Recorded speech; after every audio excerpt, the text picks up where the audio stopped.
everyone, my name is Brandon Faulkner. I'm an intern for Village Core. For other events like this, be sure to check out villagecore.org or check out our YouTube channel in case you miss one of these meetings.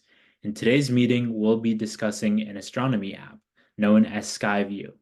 So Skyview allows you to take a journey through the stars and to be able to see all the different stars and constellations as well as planets around you.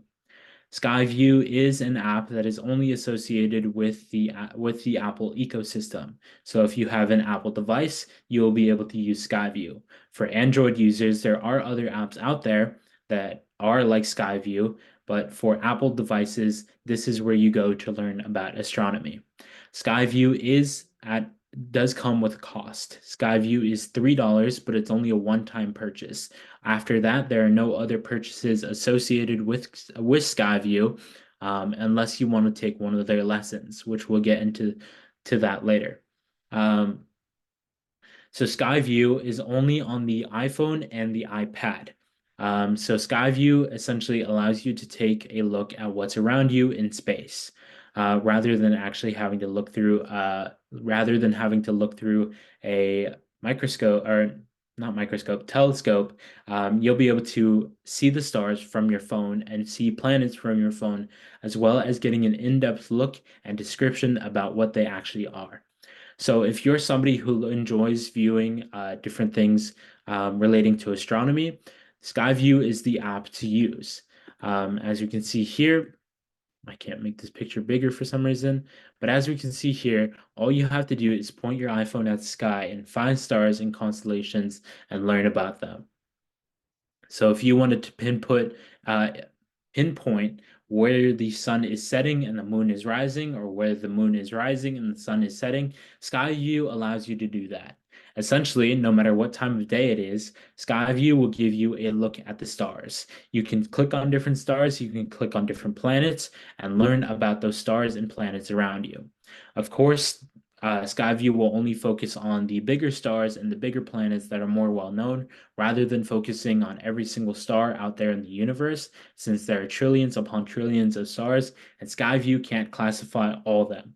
So Skyview essentially just focuses on the bigger ones and the more well-known ones that are out there. So here we can see a user using the app to look at a description of the moon. As we can see here, there's a little description. It says the moon. You can also learn some information like the moon tides on Earth are mostly due to the moon's gravitational pull. So this allows you to kind of learn some basic information about the stars and the planets around you, as well as the different moons surrounding us, as well as other planets. We can also see different kinds of constellations. So we can see constellations that we normally might not see, and Skyview gives you a detailed look at what they are and what they represent. So here we have the Scorpius, which is a constellation in the night sky that resembles a scorpion. So here we can see it is a large constellation located in the sky in the southern hemisphere of the center of the Milky Way. So essentially, going through and looking at these stars through the night, we can see the different kinds of stars around us. We can see the constellations. We can see sometimes asteroids as well, and we can see the different planets. So the different constellations that are associated, and I mean the different stars that are associated with Scorpius, we can see the tail, and we can see kind of like the guiding principle behind all these stars, as well as the planet that is incorporated as well. We can also see we can also see stars as well. So let's say I was looking at this planet, or not this planet, this star, and I wanted to get a look at where it might be in the night sky. So here we can get a general location of where it might be. Since of course stars shift around, stars move, the planet's moving, and we don't exactly know, we can't exactly anticipate where it's going to be next. As of right now, we have the moon tracking. There is different constellation tracking to direct you to exactly where that constellation or that planet might be. We can also see different objects in space using Skyview. So we can see the International Space Station. We can also see the Hubble telescope, as well as other man-made objects that are floating around in space right now.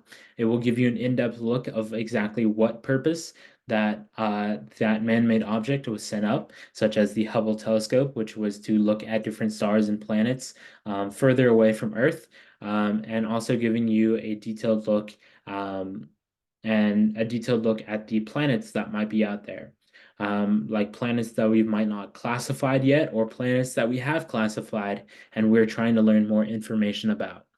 So in our own solar system, we can take a look at the planets around us, as we can see here, as well as being able to look at the different amounts of stars and the different planets that are in our solar system or that are in different solar systems, depending on where we look and how hard we look. So here we can see Sirius, which is a star. We can also see Mars, which is a planet incorporated in our solar system. And Skyview just allows you to kind of have fun with looking at these different stars and constellations, as well as giving you that look at exactly what they are. Um, Also, there is the night and day function of Skyview. So the way that this works is, of course, since here in San Diego where I am, it's starting to become night. In let's say in India right now, it's becoming day. We can look at both the both the daytime and the nighttime of the planet to track where exactly stars are, because our planet spins and we don't necessarily know where these stars might end up next. We can also track what stars are going to die next and what stars are on their last leg, what stars are being born, and other things of that nature that you might not typically see with a telescope. Skyview is constantly updating. As of right now, I don't know why they haven't updated their homepage, because this is a very old iPhone and a very old view of the app. But Skyview is continuously updating and continuously updating to track all the stars and constellations within their app as of right now. There's also other functions. There's the free version of Skyview as well. So if you're not looking to pay the full price for Skyview, there is the Skyview Lite version. This essentially means that you won't have as much of the information surrounding the app. You'll only have some limited functions, but it still functions the same, sort of. There are also different kinds of lessons, like external lessons that you can learn from Skyview that you'll have to pay for on your own.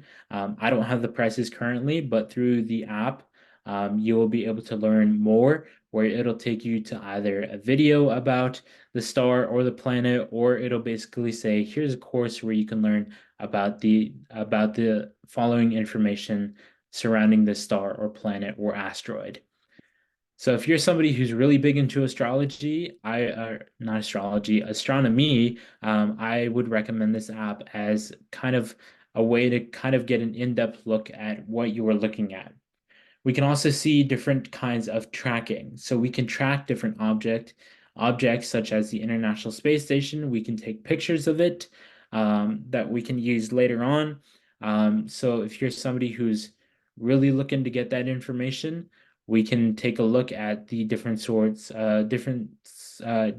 like planets, and get an in-depth look at them, as well as a description and a photo of them. So a lot of the planets in our solar system right now are well photographed and well documented. But if you want to take a closer in-depth look of how these planets actually work, Skyview is the app to do it. Other than that, I don't really have much in other than that, I don't really have any other information regarding Skyview, since it is really just meant to look at the stars, really just meant to have fun. So once again, my name is Brandon Faulkner. I'm an intern for Village Core. For other events like this, be sure to check out villagecore.org or check out our YouTube channel, where we upload these meetings in case you missed them. Thank you so much for watching.